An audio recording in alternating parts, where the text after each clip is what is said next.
People often speak of the inner critic as if there were only one. Actually, there are many. We picked up voices from who knows where. And they all have different values, which is one of the things that drives you crazy about inner criticism. You try to obey one critic, and then another critic comes in from another angle and says, no, you're wrong.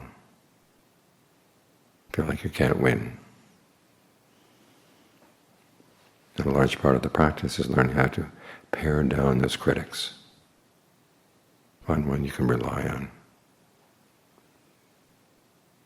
And learn how to give prominence to that one, make that one authoritative. Because we've encountered so many authorities in our lives. Our parents, teachers, voices from the media. We gather them up, and they rattle around in our heads. And we learn to think of them as being part of us, that we believe these things. I know in my own case, when I was over in Thailand, my first year I spent a lot of time alone on a mountain. And John Fung was at the foot of the mountain. It was good to have somebody who I could learn to trust, to help sort out all the different voices in my head. And I found one of the best approaches was to try to identify, where did that idea come from? Where did this idea come from? Whose voice is this? Whose voice is that? You can ask two questions. One is, when you can identify a voice, the question is, did that person have your best interest in mind? And especially with the media, you never really know. Why do they want you to believe this? Why do they want you to believe that? That's a good question to ask every time you read the media or listen to the media. Who wants you to believe that? Why? Learn to question the authority. The next question is, what do these people know? Even people who mean you well may be pretty ignorant. How many voices in your mind take into consideration the fact that maybe the big event in the human race, in human history, is the Buddha's awakening? This is one of the reasons why conviction in that awakening is such an important part of the practice. I was having a conversation one time with someone whose background was in Christianity and Zen. He said, what are you Theravadins? What do you have faith in? He said, it has to be something specific, not something general like the Dhamma. I said, oh, I have faith in the Buddha's awakening. He really was awakened through his own efforts. And he was able to explain how he gained that awakening in a way that other people could gain awakening too. Think about that. That's a big event. The awakening involved total cessation of suffering. It came from training the mind. Think about the Buddha himself, how many voices he had to sort through. People told him that the path that he was following was an impossible one. And he found the teachers who were most authoritative in that time and found that their teachings were lacking. He had to pull himself out of that. And how did he finally know who was right and who was wrong? Well, he found a path that led to something that was deathless, a knowledge that didn't involve the aggregates at all. We sometimes think that you listen to the Buddha's teachings, you finally get to a point where they make sense. It really hits home that what he says is true. That somehow is awakening. That's not awakening, that's just conviction. The real proof is when you find the deathless inside. Think about that image of the elephant hunter looking for a big bull elephant. He goes into the forest and he sees some big tracks. And because he's an experienced elephant hunter, he doesn't immediately jump to the conclusion that this is the big elephant he wants. After all, there are dwarf females with big feet. Could be theirs. But they look likely. So he follows them along. He sees scratch marks up in the trees. And again, he doesn't come to the conclusion that this must be a big bull elephant because there are tall females with tusks. The scratch marks might be theirs. finally he comes to the big bull elephant itself. He sees him directly, either in a clearing or under a tree. That's when he knows, okay, this is the big bull elephant I want. In the same way, you follow the path, get the mind into good concentration. Those are footprints. You gain psychic powers. Those are scratch marks. And the word, so that particular sutta is when you arrive at completion. In other words, you've seen the deathless. It's a knowledge that has nothing to do with form, feelings, perceptions, thought constructs, or sensory consciousness.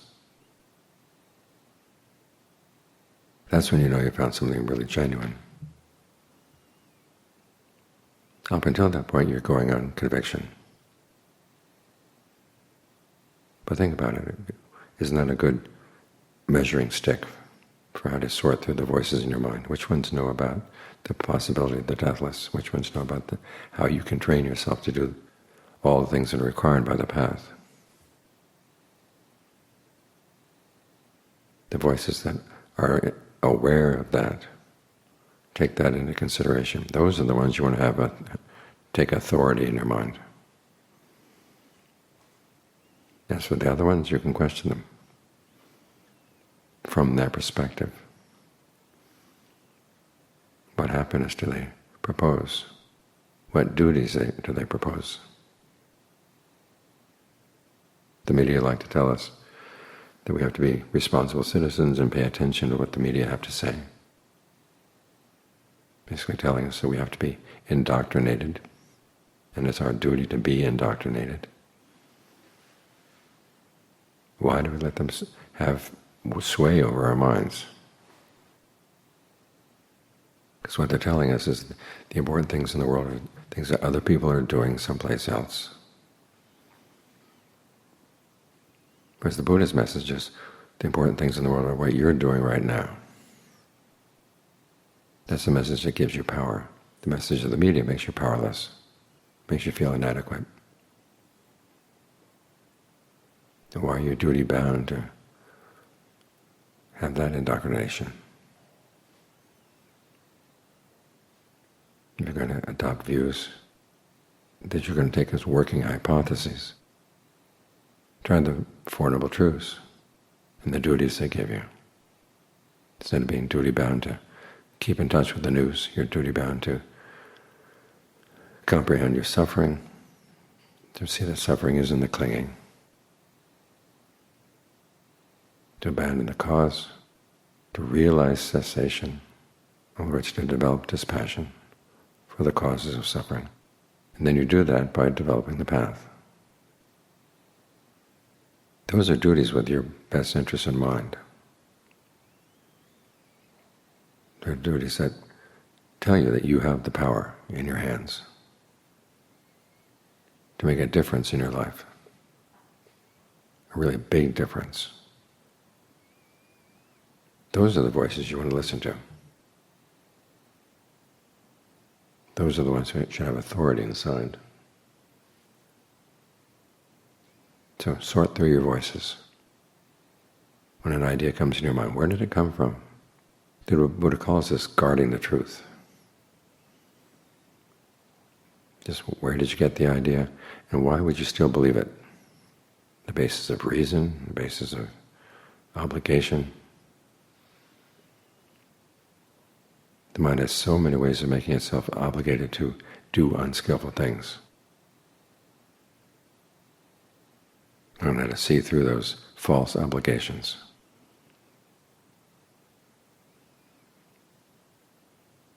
Remember, the duties that the Buddha gives you are not imposed on you. It doesn't say you have to follow him.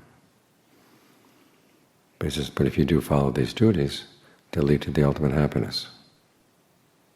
What pushes you, of course, is the fact that you are suffering. When you recognize that, something's got to be done. There's that misquote from the Buddha, saying that he said that he teaches one thing and one thing only, suffering and the end of suffering. Many people have pointed out, well, that's two things. unless you decide that accepting suffering is the end of suffering. But the Buddha never said one thing and one thing only. What he said was, all I teach is suffering and the end of suffering, two things. So we have a choice. Which do you want? Do you want to keep on suffering, or do you want to put an end? The duties that come from the media, the duties that come from other voices inside, they're on the side of continuing suffering. The voices that take the Buddha's awakening into consideration, those are on the side of not suffering. So learn how to make that clear distinction and use that as your sorting principle inside, as to which voices should have authority and which voices are just floating by. It's in this way you can straighten out that committee inside. Because after all, we do have to have that inner critic. You want to make it one, who's on the side of the Dhamma. As the Buddha said, the self should be its own prosecutor. And this is what he meant. You need to be your own inner critic. Without that inner critic observing you, telling you when you've done something wrong, for your own good, you're lost. Make sure you have the voices of the noble ones inside. Because when they criticize you, they're criticizing you out of compassion. We should be grateful for their comments.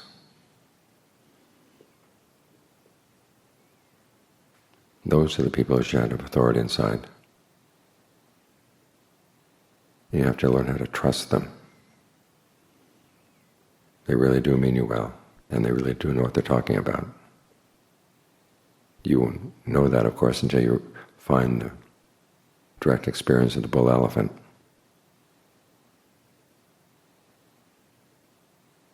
But this is a good working hypothesis to follow. Because where do other hypotheses take you? Do they know where they're taking you? As the Buddha said, there are many different paths in life. And a lot of people don't know what path they're on.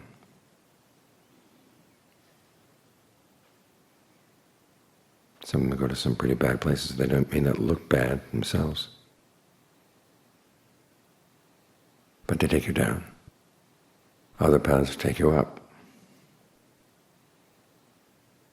And the path that the Buddha lays out has had a lot of people to certify that, yes, it's true. So take them as your authorities. Always be glad you did.